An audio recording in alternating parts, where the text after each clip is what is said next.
esa hermosa ciudad es difícil llegar, pero voy de camino a esa hermosa ciudad. ¿Quieres tú viajar a esa hermosa ciudad?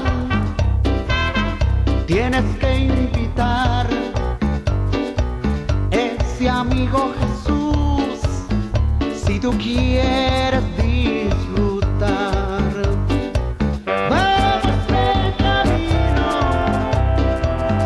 a la gran ciudad, una gran familia que se salvará. Vamos muy felices cantando a Jesús, gloria, aleluya, a la gran ciudad.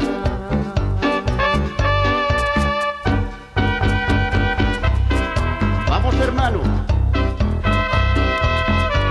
camina, camina, tenemos que llegar a la meta.